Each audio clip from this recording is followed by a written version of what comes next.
Welcome, ladies and gentlemen. You are now listening to the Vinny Eastwood Show, right here on AmericanFreedomRadio.com, and incidentally, the VinnyEastwoodShow.com, broadcasting live from the fabulously fluoridated and Fukushima irradiated capital of Auckland, New Zealand, the island-chained nation in the sunny slave South Pacific, where everybody has a part-time job by John Key government mandate as an incandescent light bulb. In fact, we tried to make those illegal at one point and say, no, you can only have mercury-filled light bulbs that contaminate 20,000 litres of groundwater per, like, what, 1/10 of a hundredth of a gram of mercury in those bloody light bulbs, okay? I love this country. It's great. It's the least corrupt country in the world, allegedly, which means it's probably the most corrupt, but the corrupt people here have such great control that nobody notices, and they think it's all just normal. Today we have a guest, but before I go to her, I just wanted to talk about the movies for a little bit. Saw a movie called The Green Lantern, you know, superhero, got a green ring, can make stuff up with his mind, kind of stuff, bash for everybody. Alright, dig this. Alien comes to Earth, right, gives him the ring. The government, the secret government, okay, in a facility miles underground and everything like that, grab the alien and they're dissecting him. And they go, oh, this is the first alien we've ever had, despite what the conspiracy theorists would say. And then they do this analysis on this alien inside this secret military facility. And then they put all the analysis and all the data from that, shall we say, autopsy or whatever, onto a little hard drive and then pass it to the lady who talked about the conspiracy theorists.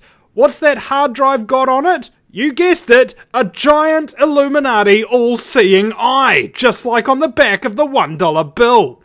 These people are great.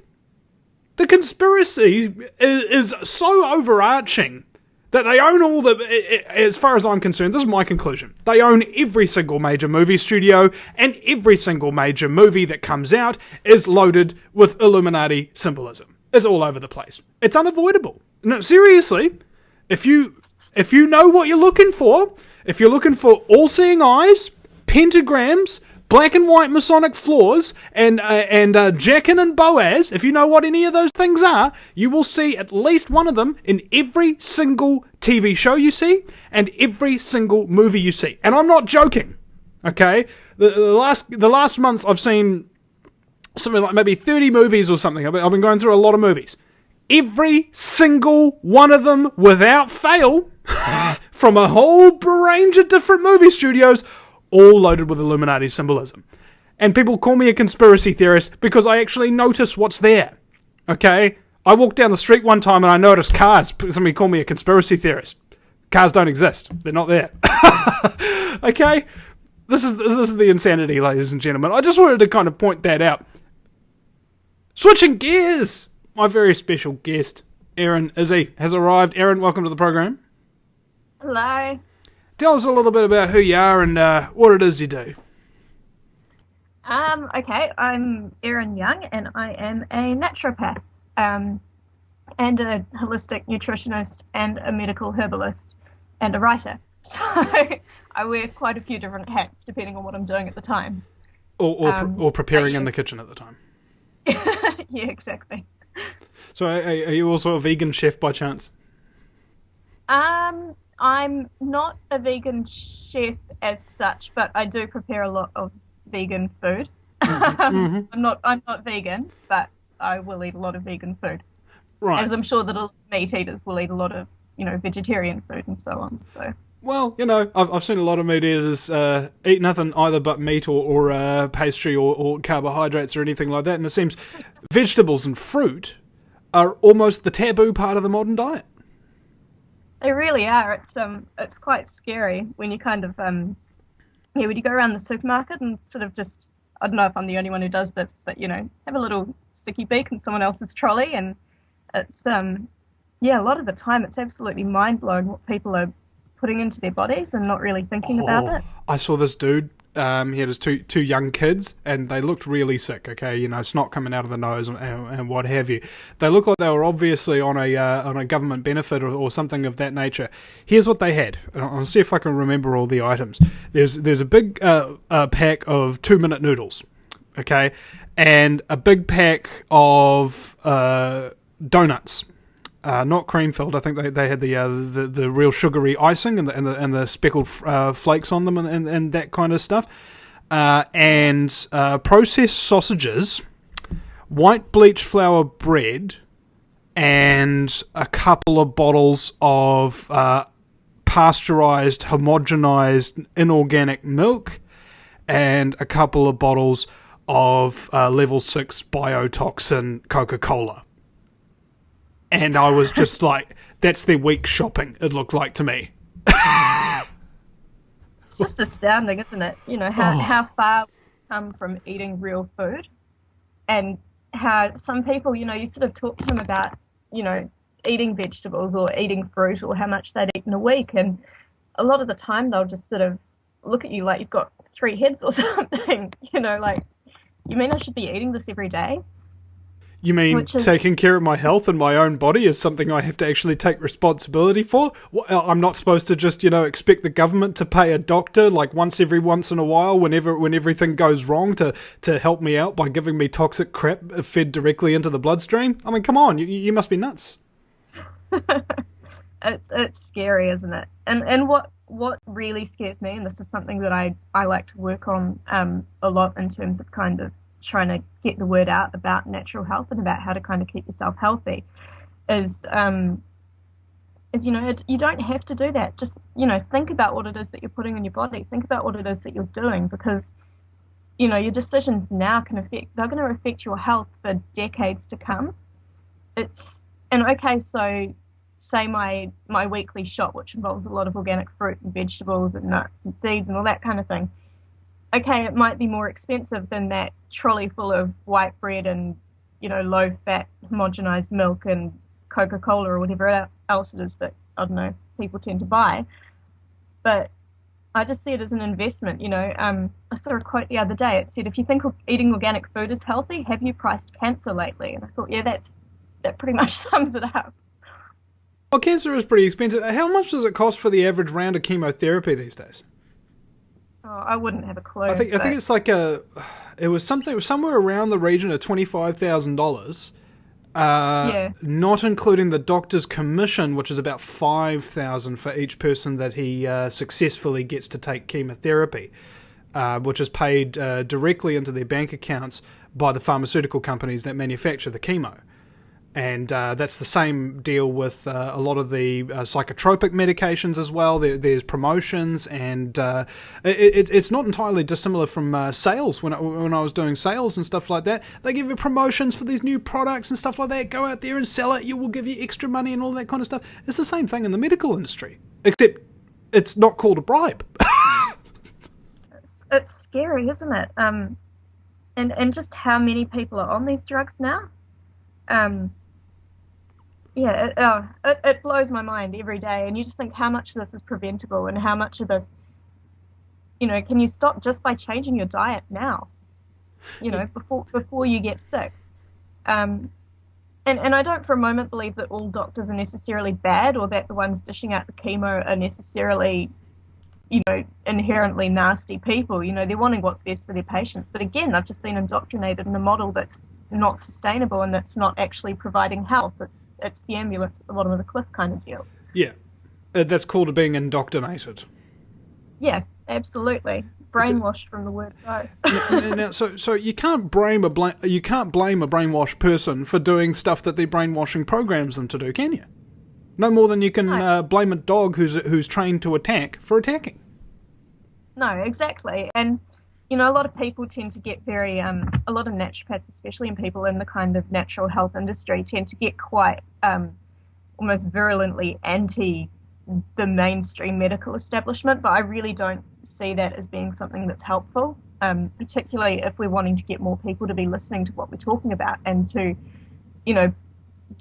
just getting doctors on board with what we're doing and with, giving people decent, healthy food guidelines that don't involve saying, oh no, you must have margarine instead of butter, and you must have low-fat milk instead of raw milk, and all this kind of thing, which is what they say at the moment. And it's absolutely a load of crap, just putting it out there. Well, dig this. Um, We've got somebody in the chat room here who says that one of his mates was given chemotherapy because he had stiff fingers. what? I haven't seen any evidence to corroborate that. But when it comes to the medical industry, always assume the worst. And get a second opinion. The number of people who don't get a second opinion. Okay, so your doctor may mean well, and he may be the doctor who's been your doctor since you were a tiny baby or something. Doesn't necessarily mean he's God and that he knows everything. Before you go into these things, get a second opinion and ask what the risks of each treatment are. Informed consent. Don't just blindly accept what it is that you're being told. It's absolutely, because a lot of the time it's going to be a load of rubbish. Okay. And just remember the meaning of the word fiduciary. Okay? It's a position of trust. But except with most of the positions of trust in society nowadays, whether you're talking about your lawyers, your politicians, or your doctors, there's no fiduciary responsibility going on there. If anything, they've shortened the word simply to just being a douche. Oh dear. I wish it wasn't true, but a lot of the time it really is. Yeah. Have you noticed that we spend a lot of our time, Erin, wishing that what we know for a fact is true isn't true, and just hoping that somebody will give us a different answer? It would be nice, but I think, particularly in terms of healthcare and the whole health industry and establishment, the further you look down that rabbit hole, the deeper and nastier it gets. And there's times where I really wish that I could just go to the supermarket and fill my trolley with bottles of Coca-Cola and white bread and eat all that amazing tasting junk food that just, it tastes so good. Let's face it, it tastes amazing and it's addictive. And it would be so nice to be able to go and just be like everybody else and just eat that stuff and not have a panic attack over what it is that I'm putting in my body. But to be honest, I'm so glad that I don't, and that I think the long-term outcomes for people who are so much more aware is going to become more and more important as we're going on, particularly just because it's no longer a matter of if you eat healthy, then you're going to be healthy. The environment is so toxic that it is just so much more important now that you do everything that you can within your power to limit your exposure to these things and to stay as healthy as you can, because there's no longer any kind of guarantee over what's going to happen. Well, there's only one guarantee, that you'll be surrounded from toxins from birth till death. Yeah, from before birth. That's the scary part. The average child these days, there's a study done a few years ago, which is kind of 200 chemicals in the umbilical cord. You got to love that. Absolutely. 287 individual toxic chemicals that they found across these 10 babies. Yeah, and that's just the toxic chemicals. I wonder what other stuff was in there that they don't think is toxic. Like, is fluoride added to that list of 187 toxic? Oh no, it's good for you. It's good for your teeth, even though it rots your bones. Everyone needs fluoride. Come on. Yeah. Well, see, they need calcium fluoride, which comes off of limestone, not sodium fluoride, which comes out of incredibly dangerous, poisonous chemical factories as a waste, and that's illegal to dump unless you sell it, and then it becomes a product, and then you can dump it. But you have to dump it into people's water supplies, because, of course, that's the safest place to put toxic waste, isn't it? Oh, it's shocking, isn't it? It's absolutely shocking. And yet, so many people, how many times do you hear, well, I grew up with fluoridated water and my teeth are all healthy, so it must work and it must be good for you. I mean, I grew up without fluoridated water, thankfully, and my teeth were absolutely fine until I had one filling when I was about 21 maybe, and another one since then, since I've been living in a fluoridated city. What I really love is the concept behind fluoridation. You want to give it to save all those kids who've got really bad teeth? Here's the question. Do any of those kids drink water? No, they don't. The reason why their teeth are so bad is because they drink fizzy drinks. They drink fizzy drinks and they don't brush their teeth. I mean, surely it would be a much better approach if people are that concerned about dental health to be giving out free toothbrushes and toothpaste and teaching these kids what to do with them. Yeah. Yep. It would be far more cost effective, and But I see, don't know. that would promote health, and it would also allow people's pineal glands to not be calcified, and allow them to connect with, or shall we say, the higher self and what have you. And you can't have Yeah, that with children in school. I mean, imagine kids that were actually in connection of their higher self and were aware of their surroundings and want to do the right thing and everything. It's just not congruent to the way school works. You need to shut the frack up, sit the frack down, and regurgitate exactly what I've already told you with zero understanding of what you're regurgitating. Okay? That's the education system. absolutely, and it's just getting worse and worse, isn't it? I mean, look what they've been trying to do with the education lately. I mean, thankfully they've got the whole, Oh, revamped. sorry, Erin, we're coming to break now. We'll be right back in just a few minutes, ladies and gentlemen. And we'll be talking about health and a whole bunch of other stuff. We have a naturopath slash herbalist slash writer slash really nice lady and stuff on the on the line here. So we'll be right back, folks. Just a few minutes. If you have any questions or anything, pop them in the chat room. Back in a minute. If you take an active interest in maintaining the optimum health and well-being of yourself and your family, the New Zealand Journal of Natural Medicine is the magazine you've been waiting for.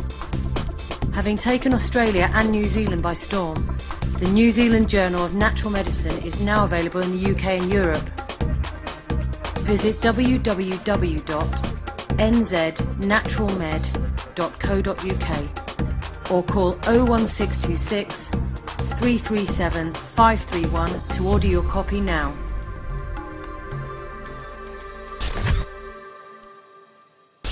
Hi, this is Wendy Adams from Lightwaves Radio Inner Circle. I want you to think for a moment. What would it be like if there was no more Vinny Eastwood? No more shows, no more videos, no more support, no more champion of the underdog, no more humor to help us get through. Just no more Vinny Eastwood. We need to understand that what he does is for all of us, for the greater good. He's all about spreading the truth of his country and many countries. And there is a misconception. People seem to believe that he is living high on the hog, so to speak. Well, the truth is, he isn't. I'm asking you, please reach into your hearts. Go to the VinnyEastwoodShow.com and make a small donation. Any donation is welcome. Just do what you can, but do something. The world needs Vinny Eastwood, and now he needs you. Thank you. Do you realise every day we are being put under constant stress from wireless radiation? What's worse is that you don't even know that it's happening. It puts as much stress on our body as if we had a constant viral infection, draining our energy and sapping our strength, or just making us irritable and fatigued. These wireless fields are being emitted from computers, microwaves, mobile phones, power lines, and any electrical appliance. Now there is a solution. A group of research engineers in New Zealand have come up with an active shielding device that shields you from wireless radiation at a cellular level. Blue Shield comes in 3 models: a household, portable, and USB that plugs into any computer. The great thing about Blue Shield is it is very affordable and guaranteed to last. A one-off purchase will see you being protected for years to come. Visit AmericanFreedomRadio.com and click on the Blue Shield banner. Blue Shield, brought to you by the VinnyEastwoodShow.com. Welcome back, ladies and gentlemen, to the Vinny Eastwood Show. There's nothing crazy about me. Oh, well, I'm kidding. There's heaps of stuff that's crazy about me, but in general, just trying to keep myself amused here because I was incredibly upset and angry last night, and I didn't know exactly why. And I think the only thing that I can come up with, the only thing I've actually really got to be upset or sad or angry about in my life is this job. All right, and I don't mean that like I don't like this job or anything like that.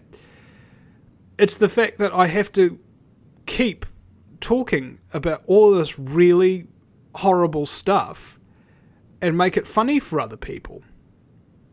But there's nobody there to keep me laughing every day. And it's starting to get really hard. And I think I might be taking a week or 2 off at some point, just to recharge the batteries a bit, because sometimes, basically everybody works really hard, don't they? And they don't really have much of a choice. But when you're doing this kind of job, when you're not actually being paid, you have to select when to take your own holidays. It's not like, oh, it's Christmas, I've got a couple of weeks off from work or anything like that. This is an everyday thing, all right, every day. Even on my days off, even on my weeks off and what have you, mostly what I'm doing is catching up on stuff that I'm behind on, because there's so much to do. Okay, and I think this is something the entire truth movement deals with on a daily basis. There's so much work, and it's very taxing, like the government. My very special guest is Erin Young, and you can see her at facebook.com/ApotheCareNZ, APOTHE, Care NZ, for those of you in the United States and what have you, and also pop it into the chat room for y'all so you can go and see her business. So Erin, welcome back. Now, you said you were an author or a writer and what have you. Have you written anything? Yeah, I was, before I got into natural medicine, I was a journalist. So, but back then it was kind of all teenage stuff, teenage magazines and all sorts. But at the moment I'm writing a health book. So that will be coming out. I'm only just beginning to do the research for it. So it's a long way off yet, but, yeah, I'm one of these kind of compulsive writers. If I'm not writing, then that's kind of my downtime, I suppose. So, I go a little bit crazy. I need to be writing something at all times. Yep. Well, is it kind of like ramblers, for example? They've always got something to say, and they feel that if they ain't rambling it out, they'll explode or something? Yeah, I suppose I am, but at least I'm putting it on paper and not just boring everyone else with it. So I suspect I probably do a bit of that as well, but that's okay. That is okay. That is okay. Now, how did you actually wake up to this whole system? I mean, what made you want to be a naturopath and a herbalist and all of that kind of stuff? Oh, good question. I guess I was quite lucky in that I was exposed to it a lot as a child. Like my parents are both, how would I describe my parents? My parents are both sort of good, upstanding members of society with good, normal jobs and everything else, but they would often, as kids, if we got sick, we'd go to homeopaths and we'd go to naturopaths or to whoever else. My dad's been vegetarian for many, many, many years, most of his life, so I've kind of been exposed to a lot of good, healthy food from around the world through that. So it was kind of always there in the background. And then I went over to England when I was 19 to, I guess, find what I wanted to do with my life, because I suddenly didn't want to do journalism anymore because various reasons, but mainly involving what they were talking about was a load of crap, and what you're having to regurgitate was just nonsense. So I got into a really good journalism school, and then I left, so I went to England. Long story short, I went through that rebellious stage that most people do, I think, upon leaving home, and ate a really horrendous diet of chips and fizzy drinks and biscuits and chocolate and all the stuff that makes my toes curl these days. Got really sick and ended up with flu and like proper influenza, suspected whooping cough, bronchitis, a whole lot of other stuff all at once. Which obviously the doctor couldn't really do much about, so I ended up just about crawling around to a homeopath around the corner from me, who had me take 6 pills, and I was right within about 5 days. It was like she'd turned a tap on and suddenly all these bugs just disappeared. So after that it was kind of like, right, this is what I've got to do. This is it. If everybody in the world knew how powerful this stuff was, that would just be, would just be a healthy world, and that would be fantastic. I'm sick of seeing so many sick people out there. And, knowing the power of a healthy diet and of, eating right and of living right and of using these kinds of what they term alternative medicines, which I think really should be your first port of call. It's So- there's a suppression syndrome, do you think? Like if somebody comes out with a cure for cancer, cure for MS, cure for this, cure for that, legislation, or a badass working for some kind of pharmaceutical company will come a knocking? Possibly. I think as well there's a lot of this whole skeptics movement that kind of seems to have come about, I don't know, within the last 10 years or so, where you have to be so skeptical of everything and nothing's right until it's proven, and you can't advocate for anything until it's absolutely scientifically proven. But they're forgetting that science doesn't know everything. Science is always changing and asking questions, and that's the whole nature of science. You know, I'm by no means anti-science, which is what a lot of naturopaths and so on do get termed at times. It's that we're seeing these results in clinics, and there's a lot of people out there helping some really, amazingly difficult to heal diseases, and they're doing it. And yet they still get told that they're anti-science and so on. And you've just got to ask, at what point does, at how many people do you have to heal before that becomes evidence? Well, And that's, I liken it to vitamin C. I mean, just vitamin C alone, and this is symptomatic of every single good medicinal product in the world today. 70 years, backed up, 100% proven, incredibly credible scientists, everything have got it down and cured everything. All right, pretty much everything from snakebite to hairy cell leukemia. Doesn't matter what it is, cured. Okay, and then what happens? Oh, there's no scientific basis for it. No, there is a scientific basis for it. You're just retarded because you haven't been told. And you think that instead of doing the modicum of research, okay? And you were talking about journalists before? These people, we have Google nowadays, right? How difficult is it if you've heard some information that you want to verify to Google it? It takes seconds. Are these people even capable of doing that? No, they're not. It's not just the ignorance. It's the willful ignorance that concerns me. The skeptics, as they call themselves, are not skeptical at all. Skepticism is part of one of the base principles of science, whereby you will only believe something once it is proven. These skeptics, on the other hand, do not apply their skepticism equally. They always give the government and the establishment the benefit of the doubt, and anybody who is not touting the official line is seen as a crazy whack-job conspiracy theorist who has no concern for science whatsoever. And just like every single major argument, they're both wrong. The mainstream medical establishment and the skeptics are wrong about most things. Most things. Okay? And my concern is that people's trust in these extremely dishonest people will basically cause their death. Okay? And I'm not doing hyperbole or anything. It's literally the case. If you deny that vitamin C saves lives and people believe you and they die as a result of scurvy or any number of other diseases that could have been cured, you're a fracking murderer.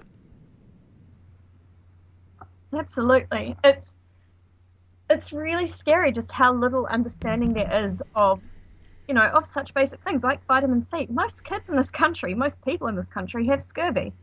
And it's not just some, people kind of associate scurvy with, all the long voyages that they did by sea, hundreds of years ago, and, people would die of scurvy. Scurvy doesn't necessarily kill you, but it's going to completely destroy your immune system and mean that your defenses and your ability for your body to heal itself, if you get a cut or a scrape or a graze, whatever, it affects your whole body on so many different levels. And all of that, all of those systems are going to be so impaired.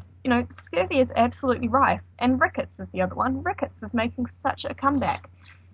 Yet, so much of the establishment just won't even look at it.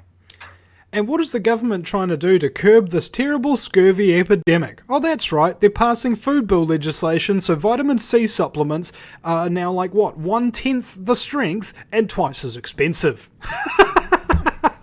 Okay, the naivety of people who think that this agenda is not deliberate. That's also almost as scary as the agenda itself. that people can see this again and again and again. Government will kill you. Your doctors will kill you. Your police will kill you. Your lawyers will wind up getting you sent to jail. It's like everybody who you're supposed to trust is a lying sociopath, right? And that's my base broad assumption whenever I'm going into any kind of annals of officialdom, is that there are sociopaths at the top and they want to hurt or steal. Okay, and that's the only two methodologies that they have. Okay, and think about doctors. When you come in with cancer, what are the three things you're supposed to avoid? Radiation, sharp objects, and dangerous chemicals.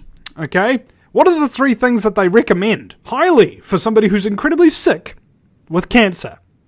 Either cut it out, irradiate you like you're a cockroach, or pump you full of incredibly dangerous drugs. Or all three, right? These people have been taught to be insane, okay? And there are some who genuinely cannot think outside their current paradigm of propaganda. That's what's so dangerous. And what's even more concerning is that if you want to be left alone and you don't want to go to the doctor and things of that nature, you take a home birth. Plunket nurses, for instance. One of my listeners was around the other day, Erin, and he was telling me about how they had a home birth, and a plunket nurse came rapping on the door, literally stuck her foot in the door so they couldn't close it in her face, wanting to vaccinate, wanting to do this, and using all the sales tricks in the book. You want to have a healthy baby, don't you? You know you know that kind of scary, nice sociopath voice, huh? Yeah. Even in your home, even your own children, you are not free to treat them how you wish anymore. Oh, it's not the first time I've heard that. I've got a couple of friends who choose not to vaccinate their children, and they've had nurses come knocking at the door with the needles in their hands. You know, all filled up, and they've declined off, on the national register. There's a register to sort of show what vaccines you've had and haven't had. You can opt off it, but a lot of people choose not to because, say, your child is injured at a playground and someone else takes them to the hospital and they don't have tetanus vaccine on their record because they're not on the register, then they can be, injected without you being there. So a lot of people choose to stay on the register and just to register as decliners. So, these people have, had nurses turn up at their door with the needles in hand. And, regardless of what, I always say to people, regardless of what you personally believe about vaccination, surely everybody should have the right to decline any form of medical treatment, no matter what it is. It's your body or your child's body. If you don't want something to go in it, then that is your right to refuse to have that treatment. And that applies for vaccines. It applies for everything. Yet that right seems to be something that they're just so determined to take away, which is absolutely terrifying. Which leads me to believe that the Hippocratic Oath is no longer the Hippocratic Oath about doing no harm. It's the Hypocritic Oath, which means do as much harm as you can, just blame something else for it. Okay? It wasn't the vaccine that caused your reaction, it's your genetics. Yeah. Absolutely. And the stuff that they... don't even get me started on vaccines. well, you know what? I think we're coming up to break in about 30 seconds, so whenever somebody says don't get me started on vaccines, I'm sorry, but I'm going to do the direct opposite. We are so getting started on vaccines, darling. Okay. Yeah. Because, basically, it's I find that vaccines are probably one of the most important aspects of the health debate. Namely, it's because it's the one with some of the most amount of propaganda and the one that people will be exposed to during the most vulnerable stage of their lives. Parenthood. New parents, they are the most easy people to basically threaten and corral. Oh, you want to have a healthy, safe baby, don't you? You want to have some of that thimerosal. We'll give you some aborted fetal cell viruses cultured in a lab and by Monsanto as well in there for you, along with a little bit of formaldehyde. It'll be sweet as. We'll be right back, ladies and gentlemen, after the break. If you take an active interest in maintaining the optimum health and well-being of yourself and your family, the New Zealand Journal of Natural Medicine is the magazine you've been waiting for. Having taken Australia and New Zealand by storm, the New Zealand Journal of Natural Medicine is now available in the UK and Europe. Visit www.nznaturalmed.co.uk or call 01626 337 531 to order your copy now.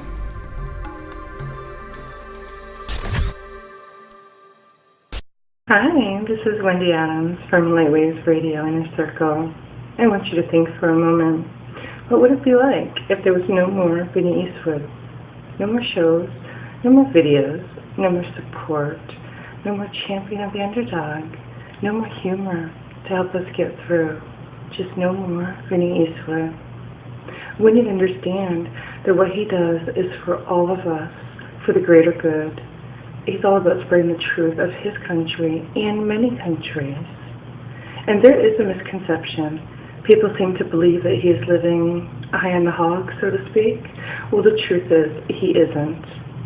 I'm asking you, please reach into your hearts. Go to thevinnyeastwoodshow.com and make a small donation. Any donation is welcome. Just do what you can, but do something. The world needs Vinny Eastwood, and now he needs you. Thank you. Do you realize every day we are being put under constant stress from wireless radiation? What's worse is that you don't even know that it's happening. It puts as much stress on our body as if we had a constant viral infection, draining our energy and sapping our strength, or just making us irritable and fatigued. These wireless fields are being emitted from computers, microwaves, mobile phones, power lines, and any electrical appliance. Now there is a solution. A group of research engineers in New Zealand have come up with an active shielding device that shields you from wireless radiation at a cellular level. Blue Shield comes in 3 models: a household, portable, and USB that plugs into any computer. The great thing about Blue Shield is it is very affordable and guaranteed to last. A one-off purchase will see you being protected for years to come. Visit AmericanFreedomRadio.com and click on the Blue Shield banner. Blue Shield, brought to you by theVinnyEastwoodShow.com. And Wednesday night is the day that they ship in the laughing gas so I can gas you and molest you in my operating table chair. I'm sorry. I just one of my favourite statistics of all time. Everybody like factoids? I like factoids. Little random statistics that may or may not be true, but they sound true and they kind of give you a little bit of an insight onto something. Psychopaths and serial killers. You are 11 times more likely to be a serial killer if you have the letters MD after your name, believe it or not. 11 times more likely to be a serial killer. Somebody who kills repeatedly, doesn't get caught, and feels pleasure from it. Do you think that the medical industry has instances like that? If it's not a symptom of a really, really bigger, deeper, more overarching problem? Think about it, ladies and gentlemen. That's why I don't go to the doctor. Okay? Even if I'm really sick, I do not go to the doctor, because I know that statistically speaking, I'm far more likely to die at the doctor's place than in the car going there. Okay? In the New Zealand industry, according to the Ministry of Health, the medical mishaps, mistakes, and proper medical practice combined kill 3 times more people than the road toll. More people than drive drunk, more people than speeding. And how often do you go to the doctor? Very rarely. How often do you go in a car? Every day. That is how deadly these scum really are. Okay? Don't underestimate them. Because it could really kill you, all right? And also, be careful in reading health books. You could die of a misprint. Erin Young is here, a naturopath and a herbalist and what have you. I'm acting under the assumption that you're familiar with Malcolm Harker's work? Yes. Yeah. The older, he's got an apothecary up in Waipo, just north of Auckland here. And whereabouts is your practice located? At the moment, I'm working from a clinic in Point Chef, so in the middle of Auckland. Okay, I used to live in Point Chef. Ah, lovely area. It really is. And something that we were discussing before the break that we wanted to get into is the vaccination issue. So if there's anything you'd probably like to give some people advice, because we were talking about autism over the break, and when some people think of autism, they think of let's say Sheldon off of the Big Bang Theory. He may be a little bit socially awkward and everything like that, but he's capable of surviving on his own, etc., etc. Whatever. Okay, it's fine. Most autism is nothing like that. There are no benefits of any kind. Okay, it doesn't make you any smarter or anything. And I used to look after autistic boys, and the thing that really got me about it was when you're possessed with the knowledge that you know that thimerosal and the adjuvants and other things, oil and water-based derivatives that are in the vaccines, as well as all of this other aborted fetal cell matter and cultured viruses, live viruses, dead viruses, formaldehyde, just those ingredients alone, you just think, man, I definitely don't want that in my system. And when it causes reactions like autism, and they've told us many times that Dr. Russell Blaylock is a liar, that the guy who exposed the connection between vaccines and autism was a lying a scumbag, and none of his research added up. Well, guess bloody what? That's right, he was vindicated, and they proved that he was right all along. And who was denying him? Who was the one that was throwing names at him? Who were the people that were attacking his practice, trying to get him shut down and everything like that? You guessed it. Henchmen of the big, fat pharma fracks. Every time you see this, it's the same story. Over and over again. You expose the bad crap, and the bad crappers will come after you. Has that ever happened to you, Erin? You ever had some agents of scumbaggery knocking down your door for saying, hey, look, Erin, you can't tell people that autism's a curable condition, okay? No, it hasn't, and I hope it never does. But, should hope not. I guess you never know what's going to happen, but I certainly hope not, because I try to take quite a moderate approach to things, in that I'm not telling people not to get vaccinated. I'm telling people, do your homework first. You have choices. You have a right to choose. Do your research. Just do your homework. If after doing hours and hours and hours of research, you decide that yes, it is the best thing for your child, then great, go for it. You've done your research. You've done your homework. That's cool. And now you've got the responsibility as well.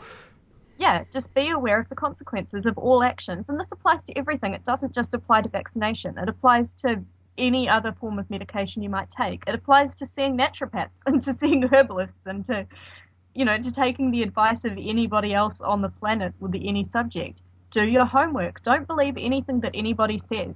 Just go away and research. We've got the tools these days. It is so easy.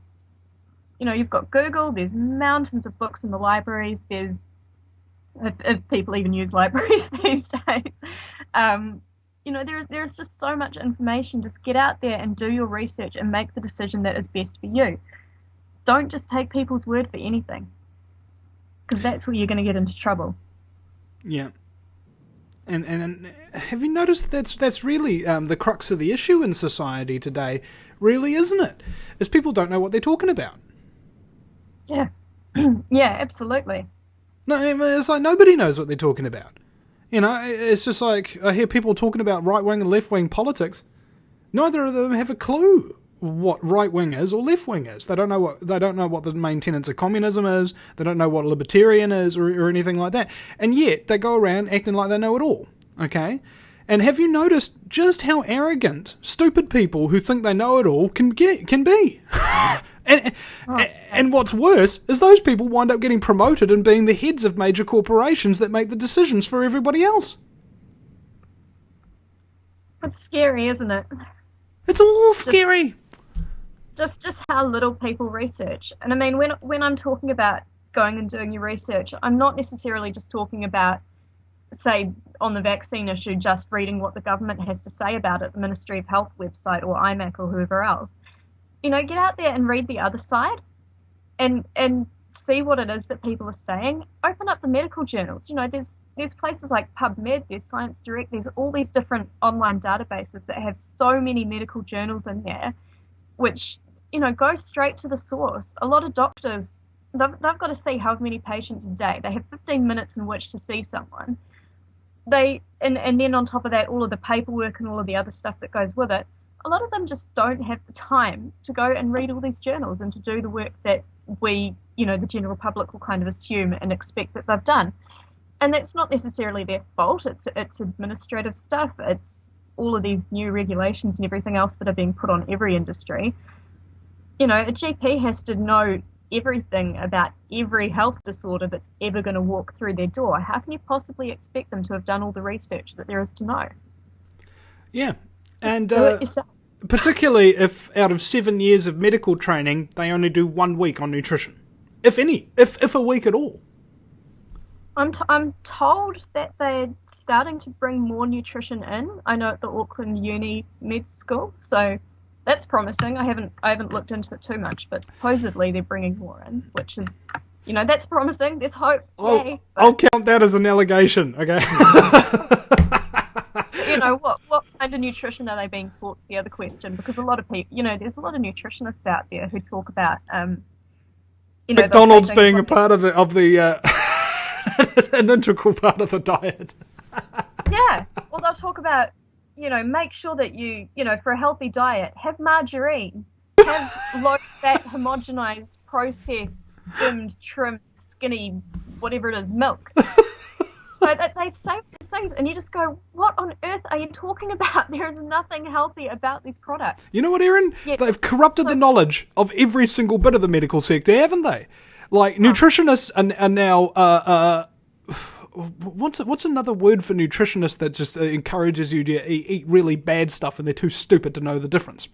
I don't know. Is there a word for that? Maybe I should create one. but that's the crux of the issue, isn't it? It doesn't matter what they're teaching them; it's always wrong. Yeah, you've just got to do your own research, and you know, I always say to people, just think about, how does this make sense? Is this congruent with what you know, with just sheer logic and common sense? Our bodies have not grown up drinking, you know, evolution over thousands of years. We have not grown on homogenized, processed, pasteurized, skinny, trimmy, whatever it is, milk. That's not what we've grown up on. We've grown up drinking, when I say grow up, I mean like our species has evolved, on raw milk, straight from the animal, if they even drink milk at all, because there's, of course, the arguments against that. We are the only species on Earth who drinks the milk of another species, you know, on an ongoing basis throughout their life. Yeah. But that aside, you know, what if people drank raw milk, straight from the cow, no pasteurization, no homogenization, the cow lives on grass, without any pesticides, without anything else to make it grow better? But, you know, this is, just think about it. Yeah, just think about it, ladies and gentlemen. Keep it simple, okay? If it ain't simple, then you can't understand it. If you can't understand it, then stop doing it, okay? Stop doing things that you don't understand what they are, okay? You really must comprehend the difficulty of being born into a society where nothing but lies are taught to you from birth until death, and once you discover the truth, you're called a crackpot. You're listening to the Vinny Eastwood Show. My very special guest is Erin Young from Apothecare NZ. That's facebook.com/Apothecare NZ. You can join us in the chat room at thevinnieeastwoodshow.com, and we have it for one more hour. So if you want to call in, ladies and gentlemen, the number is 218-339-8525. That's 218-339-8525. Back in a minute. If you take an active interest in maintaining the optimum health and well-being of yourself and your family, the New Zealand Journal of Natural Medicine is the magazine you've been waiting for. Having taken Australia and New Zealand by storm, the New Zealand Journal of Natural Medicine is now available in the UK and Europe. Visit www.nznaturalmed.co.uk or call 01626 337 531 to order your copy now.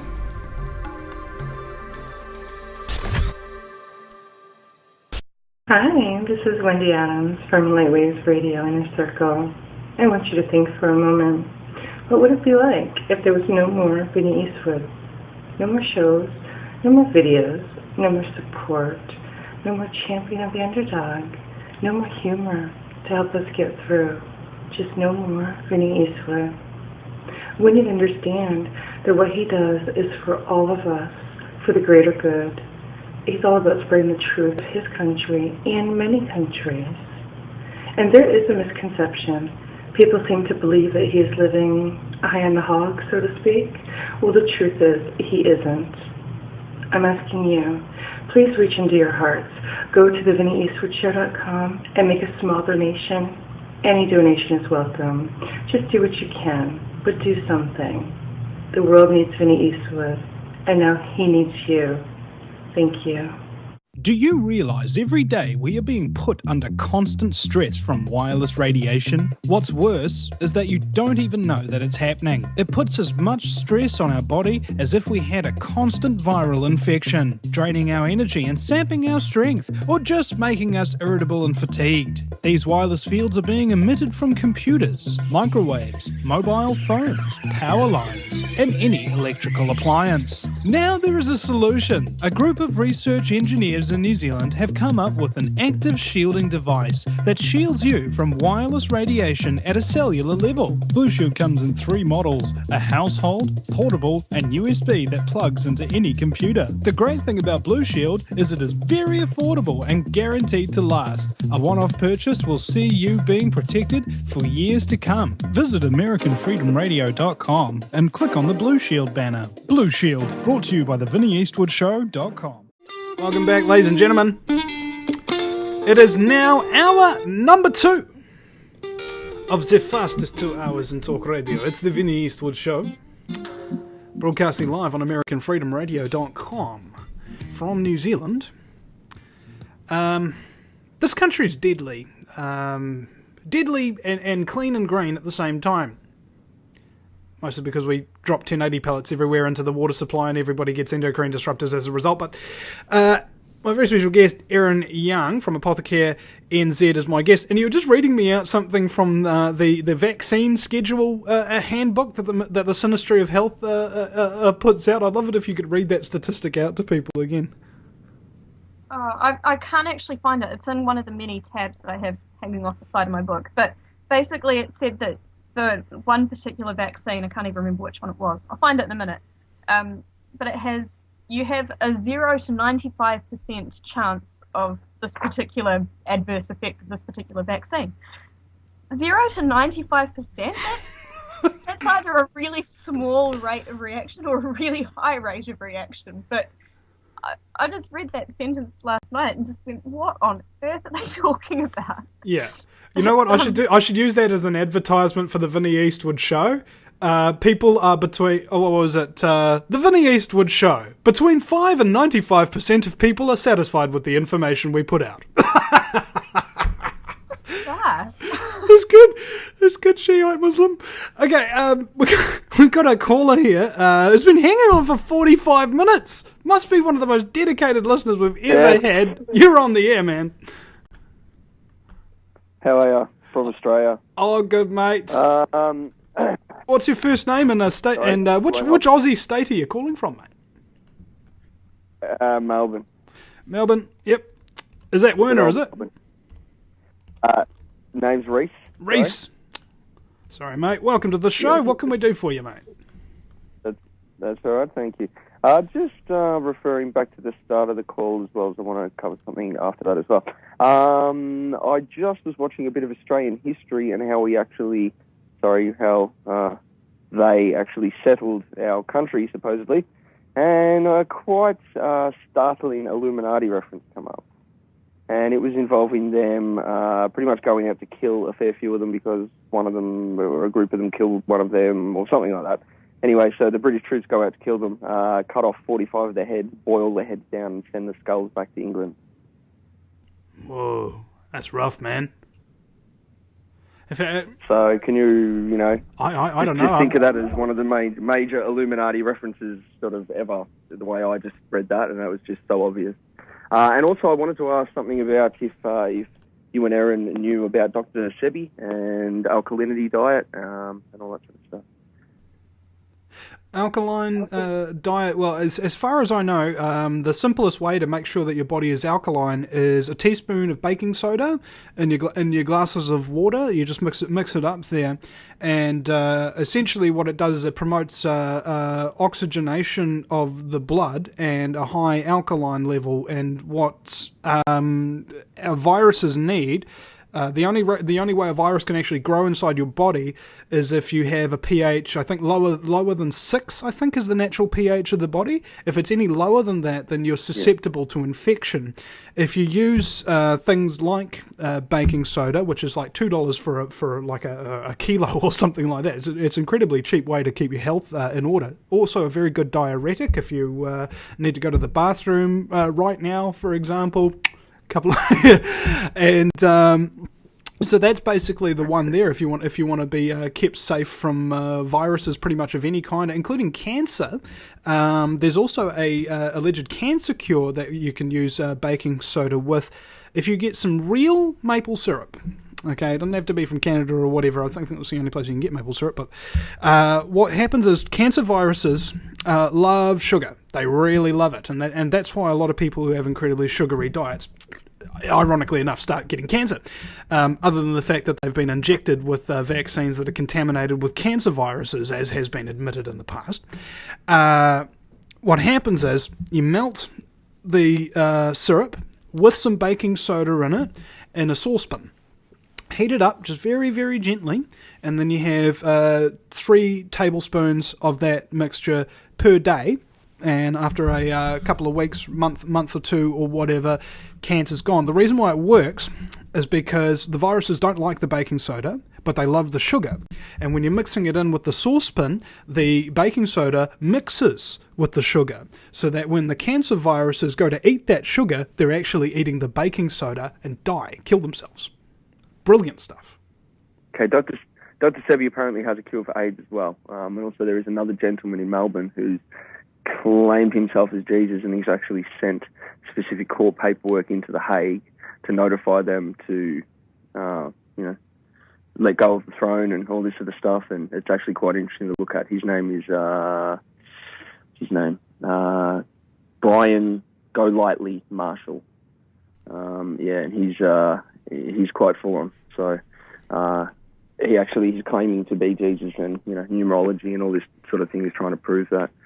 But I actually looked into Dr. Sebi, and I was just inquiring about all that and ionized water, and see if you guys knew sort of about all that sort of stuff. And I'd never heard of that baking soda idea, but I know that apparently Dr. Sebi's cured AIDS on numerous different accounts, and this is literally just from having a full alkaline diet, which includes no starch, no nothing, no blood, no meat, no nothing. Well, AIDS is a virus. What is killing everyone?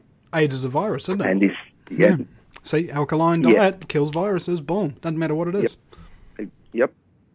And also this gentleman, apparently he was using, he actually, as part of him proving that he was Jesus, he went over to Papua New Guinea, and he actually apparently cured numerous different AIDS and different diseases over there through the use of some sort of, apparently the US government had the patent for the cure for AIDS since 1990. Well, they created the AIDS virus. As far as my research has indicated, I think it was when AIDS first came out, there were 3 outbreaks that were initially reported, and I think they were all within South African borders. And each 3 of these locations was within at least 5 miles of a US military bioweapons research facility. Like, they had multiple research facilities in South Africa, and when the AIDS virus was released, 3 cases and 3 outbreaks simultaneously, all within the parameters of those facilities. So you also look at the habits of this virus. And viruses don't go out specifically to attack particular types of cells. Like the AIDS virus was very strange because it actually hunts down, like a bloodhound, white blood cells, the things that are actually supposed to protect you from viruses, and kills them. And they'd never seen that before. And it's given rise to the belief that this was an engineered virus. And South Africans, the South African government during the time was actually in development of what they called race-specific bioweapons, which were later referred to by Dick Cheney as a politically useful tool. And I believe that this AIDS virus is one such bioweapon, namely because... All viruses man-made. Well, namely because this virus is 50 times more likely to infect you if you're black. Okay? Wow. If you expose 50 white people and 50 black people, those 50 black people, maybe one of them wouldn't get infected. Out of those 50 white people, only one of them would. Okay? The statistic is that stark on it. And So that's their perfect biological weapon. Yeah. I mean, and we're talking about exactly what they wanted. And we're talking about a bunch of eugenicist, Illuminati, New World Order folks, so of course they do this. They hate people of other races. That are white predominant. Yeah, they're white supremacists as well. You know, there's the whole Nazi and of course what I love particularly about this aspect when we talk about the medical field is the Satanism aspect. And most people don't think that Satanism has any relevance into the medical field. I believe it does, namely because of Satanistic practices. In particular, the main practice of Satanism is in fact for making, what's it called? Making people believe something that you know for a fact isn't true. Okay, so that you can have the power of that knowledge and they will be without it. Does that sound like the main principle behind all of the medical industry to you? Certainly does to me. Keep the knowledge from you so that I've got all the power for myself and manipulate you. Satanistic principle the whole way through. Very interesting. Okay, Reese, have you got anything more to add? Or Erin, have you got any thing you'd like to say to Reese in response to any of his questions? In response to that alkaline, to how to sort of alkalinize yourself, another couple of really good tips. I haven't looked into the baking soda and maple syrup thing, so I'll go and do some research on that. But couple of the easiest things you can do, start your day with a glass of lemon juice and water. So juice of half a lemon or a lemon, depending on how you want to, how strong you can handle it. That's a really, really nice way to alkalize. Yes, people sort of think that's a bit weird, but because obviously lemon juice is quite acidic, but it turns to an alkaline ash in the body when it is metabolized properly. So that's a nice, easy way. And the other one is just eating lots of greens. Lots and lots of greens. Barley grass is really good. Green smoothies every day are just a fantastic way to be doing it and to kind of get your body right and the balance right. So, yeah, eat your greens, guys. It's good for you. Yeah, absolutely. So if anybody, and we will be having a field trip down to Parliament to eat the greens as well. Apparently they're being arrested for engaging in Agenda 21 protocol, so we'll be having a big boil up on Parliament grounds eating the whole Green Party. Now, we're coming to our next caller now. Thank you, Reese, for your call, man, calling in all the way from Australia. Awesome, thank you very much. We have an anonymous caller. You are on the air. Welcome to the program. Hello, caller, are you there? You're on the air. If you've been holding for about 3 minutes. Come on, speaking up might be an idea worthy of merit. Apparently not. Okie dokie. Well, if you there might be some glitches with the phones or something, caller, so if you want to just quickly hang up and ring back, we'll go straight to you there. Now, the other aspect of the medical industry that I think also really needs to be explored is the cancer industry. And believe it or not, this really is an industry, okay? Not entirely dissimilar from Auschwitz was an industry. What's happening here is that anybody who comes up with a cancer cure, and it doesn't matter where you are, what country, or anything like that, if they wind up creating a really effective cure, they will have their offices broken into, they will have their research stolen, destroyed, they will be arrested, or they will have their medical licenses revoked, so on and so forth. It doesn't matter how effective your cure is. If it is effective at all, that's what's going to happen. Because if you have a look at what's the rate of curing people with chemotherapy, I think it's like 5%. I think was the statistics, and the way that they and of course the definition of cure is very interesting as well. You have a look at the definitions that they use, the yardstick. A cure is defined as somebody surviving 5 years. Okay? If you do your medical treatment for your cancer with your chemotherapy and everything, you survive 5 years, you're listed as cured, even if you die the next day. So what these people don't want you to know is that cancer cures are incredibly simple, very cheap, and easy to find, as opposed to 25 grand for one round of chemo. Where does all that money go to? It goes to these big giant pharmaceutical companies that are the richest companies in the world. Do you think they care about your health? They don't. They care about their profit margins. And you being sick increases their profit margins.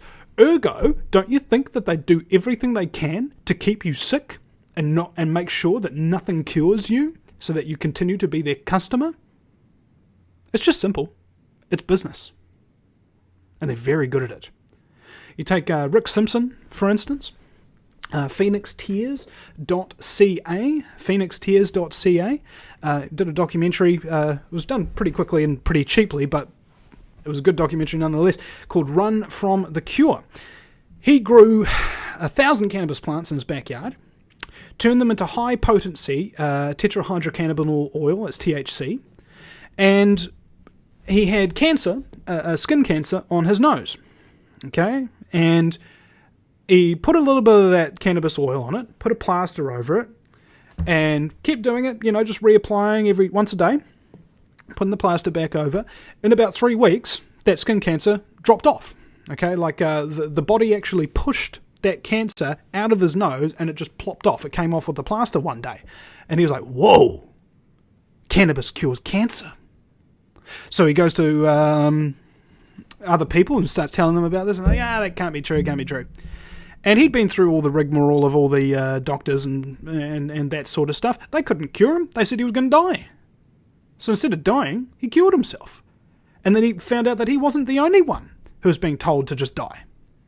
A lot of his friends, even police and nurses and doctors and lawyers and things that he knew, having bad diseases, suffering from ranges of things like a spinal, like a crack in the spinal discs and things like that, massive depression, cancers, and all of this sort of stuff. Every single person who he treated with high-potency cannabis oil was cured in very quick succession.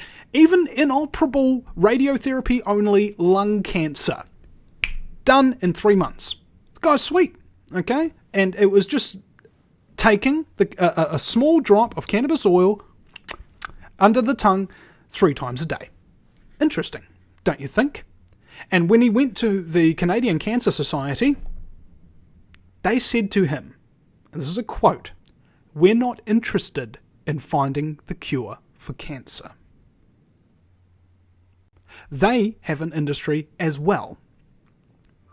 Think about this. All those people that are walking around with the buckets and whatnot, wanting money for cancer research, all those people that are selling bandanas for canteen and things of that nature, they're just doing it so that they can make money off of your fracking death. Okay? And they have no idea. Because the truth is kept from them, as well as from all of us. This is why I think we all need to band together as regularly as possible and bring people like Erin on the air and to talk about as much stuff as we can, while we still can. Knowledge is power, ladies and gentlemen. And power corrupts absolutely, so you best share your knowledge, lest it corrupt you. You listen to the Vinny Eastwood Show. Erin Young is my very special guest. Our anonymous caller has called back and will come to you after the break, mate. Sorry about that. You're listening to the Vinny Eastwood Show at thevinnyeastwoodshow.com, and we have quite a bunch of people in the chat room today. So if you'd also like to join us in there at thevinnyeastwoodshow.com/chat-room.html. We'll be right back. If you take an active interest in maintaining the optimum health and well-being of yourself and your family, the New Zealand Journal of Natural Medicine is the magazine you've been waiting for. Having taken Australia and New Zealand by storm, the New Zealand Journal of Natural Medicine is now available in the UK and Europe. Visit www.nznaturalmed.co.uk or call 01626 337 531 to order your copy now.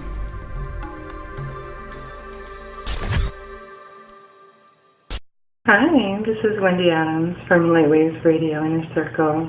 I want you to think for a moment. What would it be like if there was no more Vinny Eastwood? No more shows, no more videos, no more support, no more champion of the underdog, no more humor to help us get through. Just no more Vinny Eastwood. We need to understand that what he does is for all of us, for the greater good. He's all about spreading the truth of his country and many countries. And there is a misconception. People seem to believe that he is living high on the hog, so to speak. Well, the truth is, he isn't. I'm asking you, please reach into your hearts. Go to thevinnyeastwoodshow.com and make a small donation. Any donation is welcome. Just do what you can, but do something. The world needs Vinny Eastwood, and now he needs you. Thank you. Do you realise every day we are being put under constant stress from wireless radiation? What's worse is that you don't even know that it's happening. It puts as much stress on our body as if we had a constant viral infection, draining our energy and sapping our strength, or just making us irritable and fatigued. These wireless fields are being emitted from computers, microwaves, mobile phones, power lines, and any electrical appliance. Now there is a solution. A group of research engineers in New Zealand have come up with an active shielding device that shields you from wireless radiation at a cellular level. Blue Shield comes in 3 models: a household, portable, and USB that plugs into any computer. The great thing about Blue Shield is it is very affordable and guaranteed to last. A one-off purchase will see you being protected for years to come. Visit AmericanFreedomRadio.com and click on the Blue Shield banner. Blue Shield, brought to you by theVinnyEastwoodShow.com. Welcome back.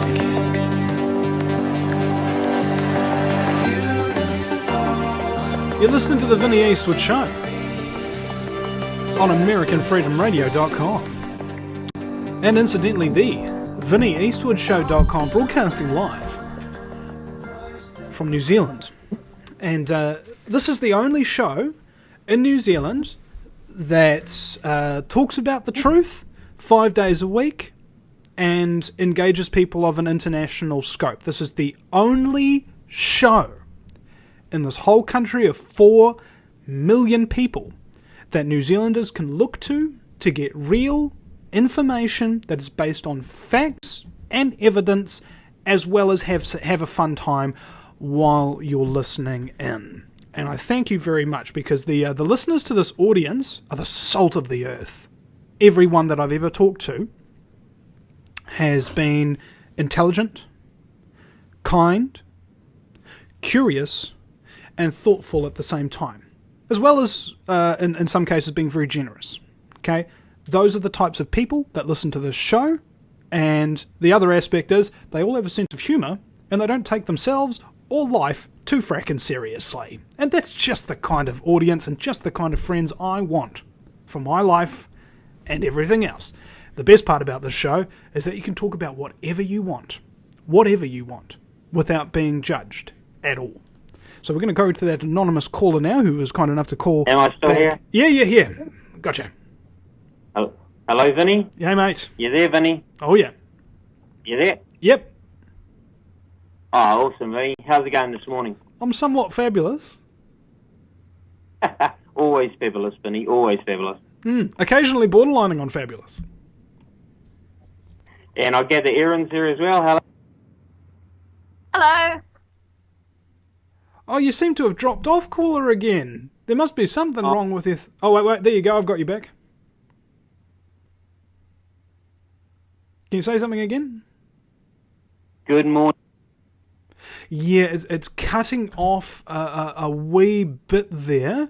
Okay. So, Trying to make... Yeah. It's just kind of like you just get cut off in mid-sentence, mate. It's not working properly. It's unfortunate. Okay. I should try another way of ringing in or whatever. If you go to the chat room, Okay. if you have Skype or something like that or whatever, you can possibly pop your questions into the chat room. Maybe, I don't know. Who knows? Maybe this little connection might pan out a little bit. So, what did you call in for? What can we help you with today? To thank Erin. You there? Yep. Yeah. What for? You're welcome. For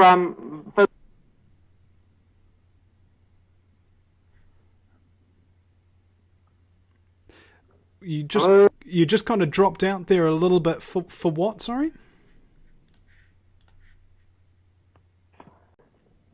We can hear you now. You get that? Yep. Okay.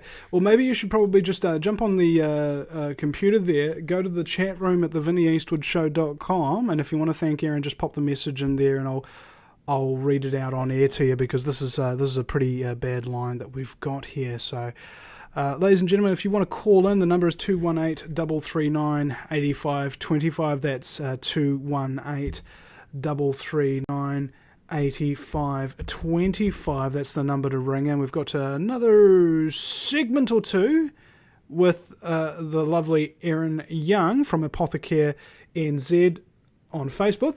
Now, what were we talking about before we come out of the break? Oh, yeah. Convincing people about this health system. Okay, and more to the fact, self-censorship. And I want to ask you a question here, Erin. We all self-censor for one reason or another, okay, because we don't think that the person listening might be receptive, or it might be a little bit dangerous, or we might be risking something. You know, for some reason or another, we all hold our tongue about something, okay? This show is the show where I hope to loosen your tongue in the Spanish Inquisition sense of the word. So, if you have anything that you might be perhaps a little bit careful about wanting to say or whatever, for fear of being judged or anything, this is actually the place to say it where you won't be judged. So, you know, anything like that, go for your life. Right. I guess the reason that I tend to take a kind of moderate road with a lot of this stuff is because so many people out there, particularly when it comes to health, are, I don't want to say clueless, but perhaps haven't given their thought and given their health and what goes into their bodies and what they're doing in terms of, in terms of their entire health care, a lot of thought. And I know that for a lot of people, a lot of the concepts that I like to talk about, particularly because I work a lot with infant health, with child health, with pregnancy, with trying to encourage women to do detoxification kind of programs before they even conceive, before they get pregnant, because that's one of the best ways to avoid a lot of the childhood, diseases and disorders that we're seeing now. Trying to kind of talk to that and talk to people who just haven't even given it much thought can be really hard. And a lot of the time I find a lot of the time they kind of switch off once you start talking about that immediately. And I don't want to be putting any people off, particularly people who may have, particularly people who may have done things with their children in terms of their children's health that they may regret now and perhaps feel guilty about, or feel like oh no, maybe I should have given it more thought. It was my own fault. I was silly. I was dumb, and now my child is paying the price. I don't want to be putting them off, and I don't want to be sort of thought to be judgmental or to be judging people for their decisions. We're all coming from a place where our whole society is tailored to, indoctrinate us into this particular form of healthcare from the word go. You look at any child. You look at children's books. Little Johnny got sick. Little Johnny went to the doctor. Little Johnny got given a pill. Now little Johnny is healthy. This is the kind of thing that we're giving our kids from the word go, and then you wonder why people are so indoctrinated and why they don't think that perhaps there's some really huge flaws in the system. So I guess what I'm trying to say is I understand where people are coming from, and I understand how hard it is to start thinking about these things and why people perhaps don't think about these things. And I don't want to be alienating them by talking about such huge sort of, conspiracy type ideas before they've even thought that maybe their doctor's not always right. Yeah. Does that make sense? It does. And what we were talking about over the break, I think, is the crux of the issue is about trying to wake people up to the system without making them hate you, call you a conspiracy theorist, or think that you're crazy. And I'm acting under the assumption that you, like me, every single time we seem to be talking about this with friends that we have who are educated specifically, are the ones who do all of that, because they're the ones who are more forcefully brainwashed. They're the ones who have who have spent a lot of money brainwashing themselves, who have spent a lot of time and effort brainwashing themselves. So when you come to tell them anything that's truthful, that is in opposition to their brainwashing, essentially you're telling them that I've wasted my life, I've wasted my money, and they get angry at you for saying that. Yeah. Okay, even though you never said it, that's the implication. And they react to you very quickly.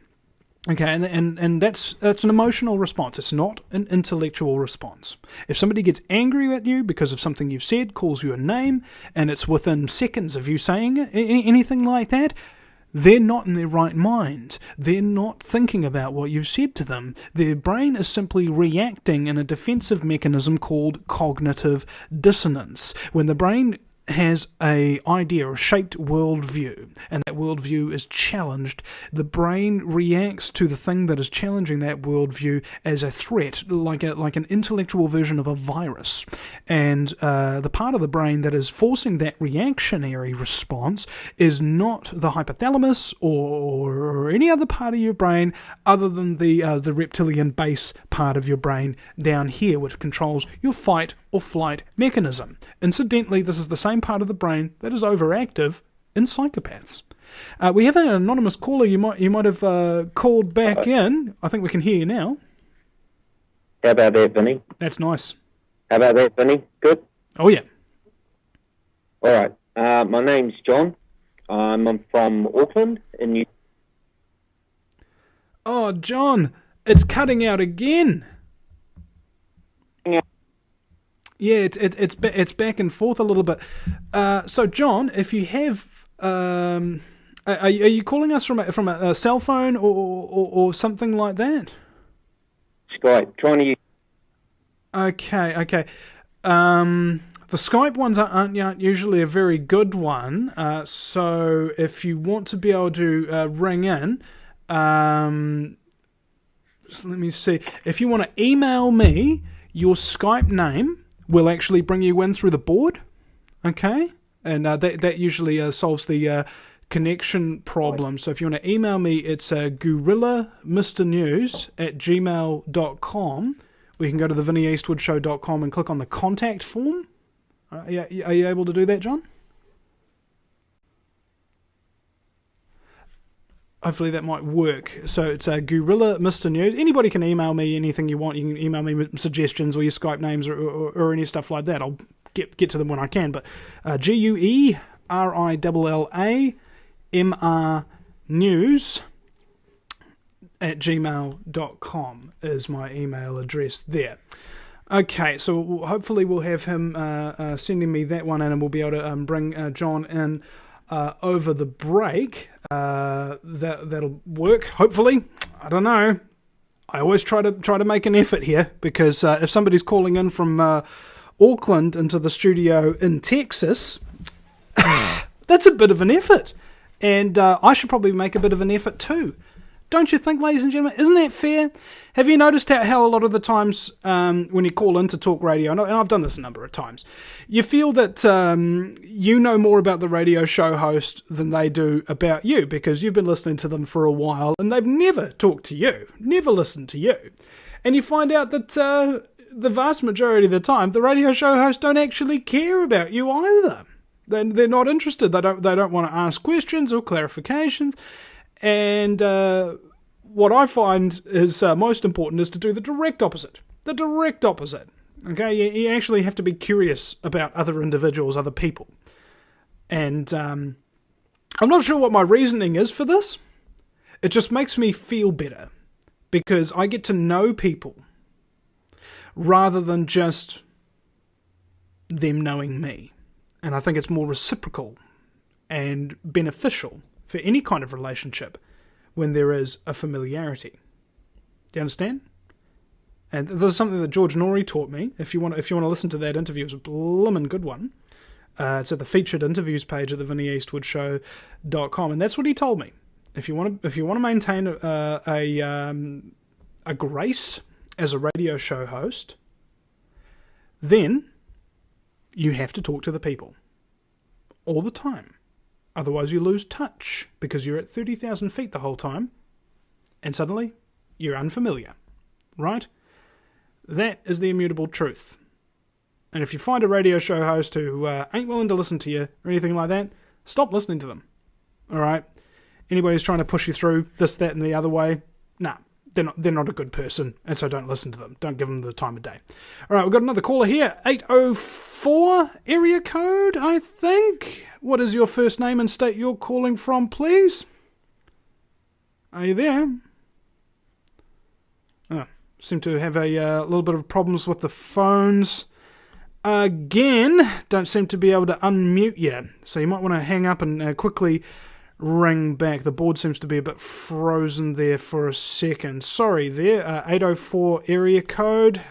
You are on the air, gotcha. You there? Yep. What's your first name and state you're calling from, please? Kevin from Richmond, Virginia. Richmond, Virginia. Reminds me of that cigarettes that they traded on Shawshank Redemption. Yeah. Yes. Yeah. Richmond, Virginia.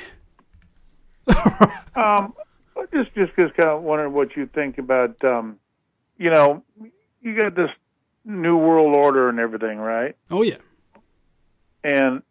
But here in America, they want us to learn Spanish, and I thought that a new world order would have a one world language. Well, I think they're just telling you to speak Spanish just to make you irritated that there's too many, that there's, well, actually, here's a great statistic for you. I'm not sure exactly what the numbers are on it, but apparently white people are now the minority in America, and Hispanics are the biggest ethnic group.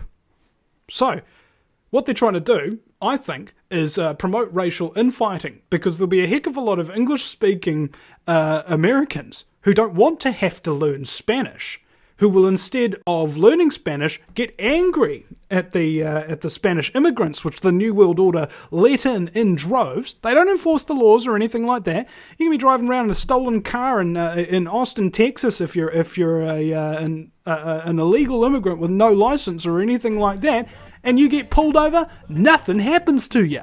This is all to promote race war and people getting angry with each other all the time. And that's what the New World Order wants, more than a world language. They want everybody to be fighting with each other, so that way they can come in and save the day and say, oh, everybody's got these big problems, we're going to come in with a new language later on and to solve all these horrible problems that we created. We'll be right back. Hold on, Kevin.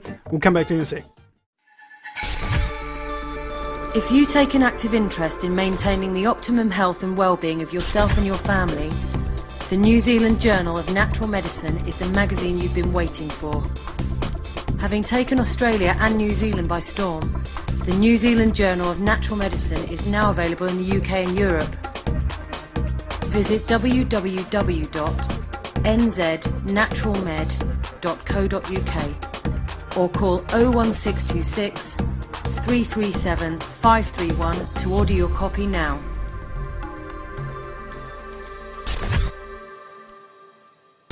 Hi, this is Wendy Adams from Lightwaves Radio Inner Circle. I want you to think for a moment. What would it be like if there was no more Vinny Eastwood? No more shows, no more videos, no more support, no more champion of the underdog, no more humor to help us get through. Just no more Vinny Eastwood. We need to understand that what he does is for all of us, for the greater good. He's all about spreading the truth of his country and many countries.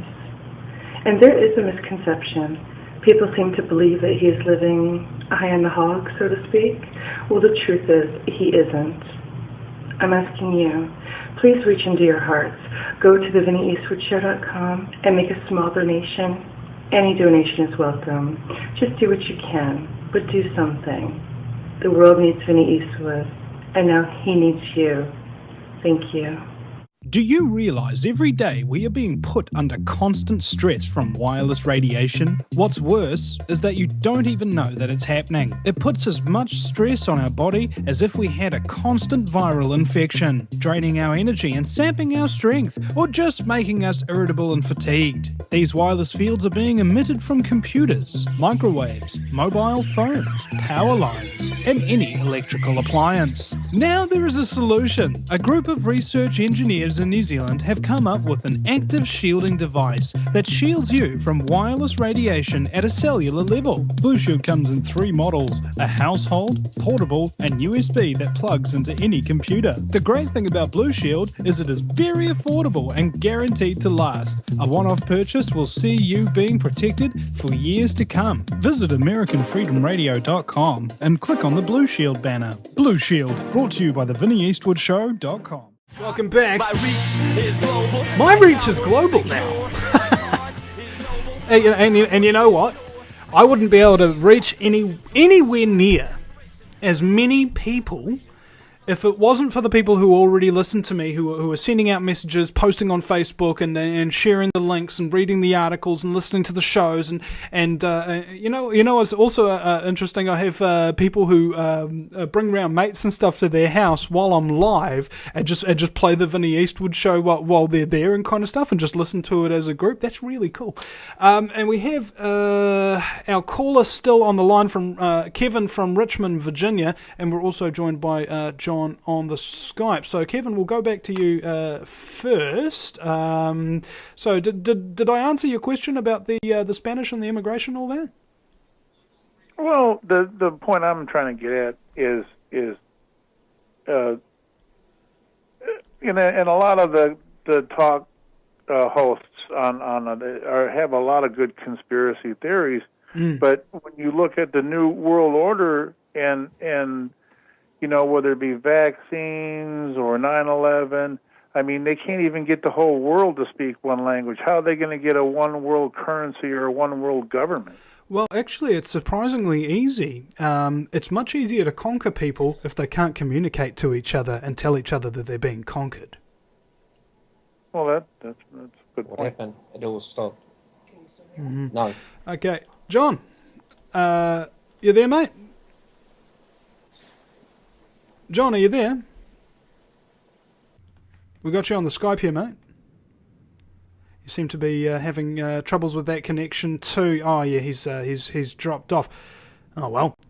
Anyway, Kevin, the thing about the New World Order is they don't play They don't play checkers. They play chess. They think a couple of moves ahead, and what I find is the real difficulty in America today is that it's a country that was based on the tenets of freedom. Okay, now the freedom to choose what religion you practice, what language you speak, what job you have, etc.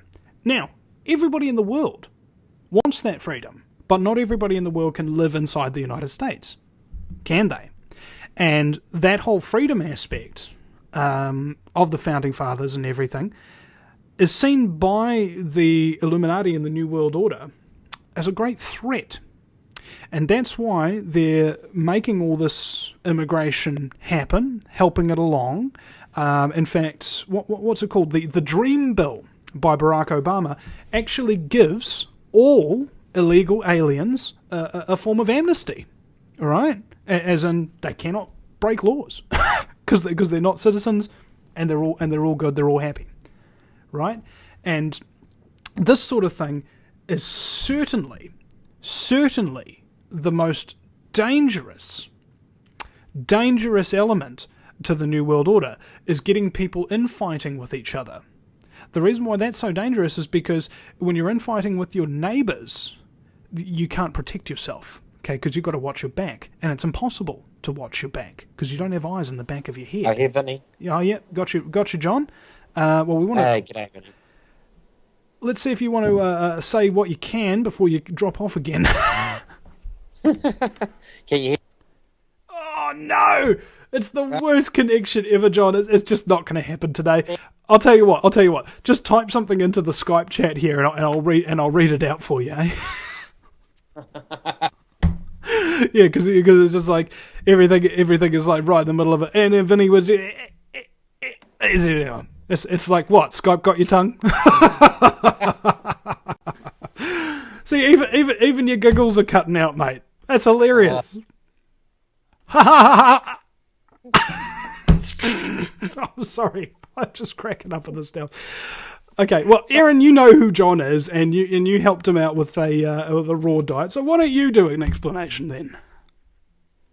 Okay, I hope I'm not going to say anything that you don't want me to say, John. But anyway, John was one of our clients last year. When I was in my final year of studies. And he came to me with some quite chronic health complaints, and we put him on a raw diet, myself and a friend of mine who is a raw vegan, who is absolutely fantastic, and a bunch of different amazing supplements, like I believe cell food was one of them, which is very much worth looking into for anybody who wants to oxygenate their body better, which is fantastic for fighting a lot of different diseases. A product called cell food, get onto that, it's great. Put him on that, and I believe he's had a fairly substantial turnaround in what's been going on, which is always really lovely to hear when when you're a naturopath and your whole job is to try and help people. You know, the funny thing is, though, if you're a naturopath, you expect that what you're going to do is help the person, and you find that you're correct a lot of the time. And as a medical doctor, you expect that your stuff is going to help people, and you're wrong most of the time, and yet you keep doing the same thing. Oh, it's funny, isn't it? But I mean, yeah, you do expect it to help, particularly when you're doing things that are as, I'd like to try and keep it simple, increasing raw food in your diet. When you cook your food, you're creating so many different, toxic byproducts. You've got your acrylamide and your cooked, your cooked carbs. You've got your heterocyclic amines and all sorts of, so many different horrible compounds that are produced by cooking. Just increase your raw food. It's so simple. I'm not raw myself. I do eat cooked food still, but small amounts. I'm largely eating raw now these days, and you feel fantastic for it. Your food's alive. Just eat live food. It's that simple. Yeah, exactly. I mean, take the lesson of animals. Okay, lions are big on the raw food diet. Emphasis on the raw. Now, we also have John wanting to say, thank you very much for everything you have done for me and mine. To me, you have saved my life, and you have given me back everything I lost almost 10 years ago now due to the drugs I was prescribed. And I remember John was telling me about these drugs that he was on, and he'd never had a violent or aggressive or anything episode before in his entire life, right? Except on these drugs. It was like he was possessed and he nearly killed his friend. And he goes back to the doctor and says, this drug's making me go nuts and I nearly killed my friend. And the doctor says, it's you. You tried to kill your friend, not the drug. The drug has no reactions or side effects or anything like that. Even, of course, if you read the readout sheet, which is usually in the tiniest print you could ever freaking conceivably think about, and is all folded up on a neat little package, that when you unfold it is about as tall as me, and I'm 6'4". It goes all the way down to the floor. And that's acting under the assumption you get the ones that are actually in the boxes that have the symptomologies and everything like that. In New Zealand, you don't have to have any warning labels, any printouts, anything. They just give you a bottle with a name, and unless you go Google that, you won't have any idea what that drug is, what it does, what the side effects are, or anything. Yeah, Kiwis, get on the MedSafe website and bookmark it now. That's all on there. medsafe.govt.nz. medsafe.govt.nz. Now, the reason why you go to that thing, ladies and gentlemen, is whenever you are prescribed a new drug, or a vaccine is being promoted, or anything of that nature, MedSafe is mandated basically by law to put out the drug company printout sheets for those particular substances on there. And every single time, without fail, if you ever look at a pharmaceutical drug, they're bloody deadly. And they will prove it to you on the MedSafe website. And you can go to your doctor, because obviously doctors don't know anything about MedSafe, they never heard of it, because after all, their medicine isn't safe. So why would MedSafe have anything to do with it? And also we've got more stuff in here from John. He said, at the time I met Erin, I had lost my job, my sex life, my friends, my self-respect. I lived in a world of fear, and the people I thought should help, just kept throwing drugs at me. Then, when I was about to give up on everything, my wife introduced me to Erin. I presume this is one of just many stories of similar storylines to people that you've treated, isn't it, Erin? Well, I hope so, but I'm only sort of starting out in my career. I'm still quite young, so. Well, you got a hell of a lot. You got a hell of a lot of work to do, then, eh? I seem to be getting a lot of these kinds of responses, which is always really nice. But again, I just try and keep things simple and just, keep it straightforward. I don't like to prescribe a lot of supplements. A lot of supplements are full of really toxic, horrible chemicals, and if you look at the way in which they're produced, it'll blow your mind. Just to put it quite bluntly, I like to stick to whole foods, to what nature's given us, to natural supplements, to just real kind of basic, back to basics kind of stuff and it works. Yep. And it's not going to cost the earth, and it's not going to overwhelm people, and it's at their level where they are right now. And I think that's so important as a naturopath to keep that in mind and not to just go off prescribing truckloads of synthetic supplements like a lot of people do. Yeah.